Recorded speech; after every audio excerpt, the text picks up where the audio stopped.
Kami dari kelompok 4, saya atas nama Cherry Mesan. Saya Desli Paji. Saya Agatha Kristita Melan. Saya Dika Kristawan Berbati. Kami membawa materi tentang sumber kewenangan, perbedaan mandat dengan delegasi, serta tanggung jawab, dan contoh kasus. Selanjutnya, pada pemateri pertama atau pendahuluan, saya berikan waktu dan tempat kepada teman saya untuk menjelaskan.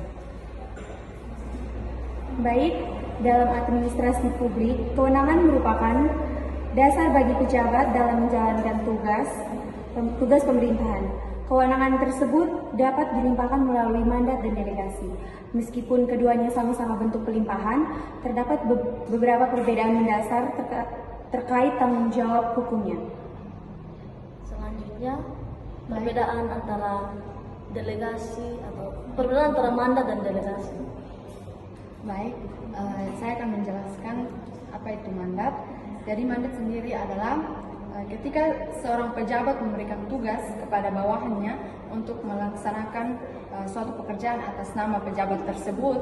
Nah, dalam hal ini bawahan hanya menjalankan perintah dan tidak memiliki kewenangan sendiri. Nah, karena itu tanggung jawab tetap berada pada si pemberi mandat. Jadi jika terjadi suatu kesalahan, yang tetap bertanggung jawab itu ialah pejabat yang memberi mandat.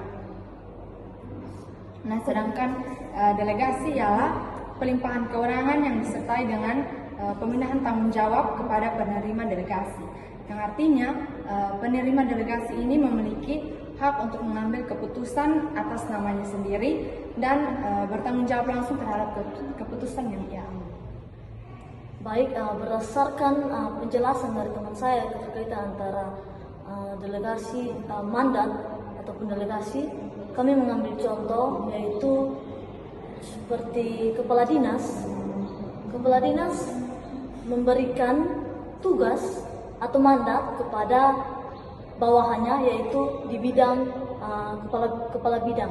Kepala bidang untuk bagian hal-hal tertentu seperti pada proyek pembangunan jalan.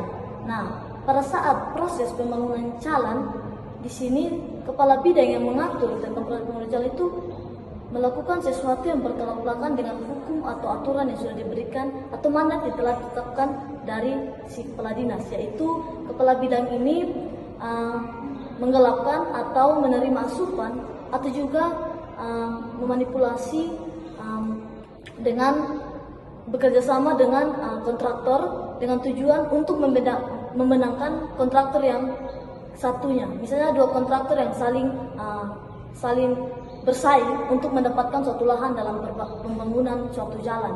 Nah, kedua kontraktor ini saling bersaing, tetapi di tengah-tengah itu kepala bidang masuk untuk memberikan atau membuat suatu jembatan antara kepala bidang dengan salah satu kontraktor, tetapi melalui sesuatu yang mereka manipulasi di belakangnya. Artinya mereka ada bekerja sama dalam hal yang berkonotasi negatif, sehingga kepala bidang ini lebih memilih si kontraktor A untuk dimenangkan dia, sehingga proses pelelangan atau proses pembangunan jalan itu dimenangkan oleh si A dengan ketentuan kepala di bidang ini menetapkan fee yaitu seperti 10%. Nah, contoh tanggung jawab dari kepala dinas di sini adalah walaupun pada saat itu kepala dinas tidak turut langsung atau tidak serta langsung berada pada lokasi tersebut, tetapi proses ini berada di bawah naungan atau otoritas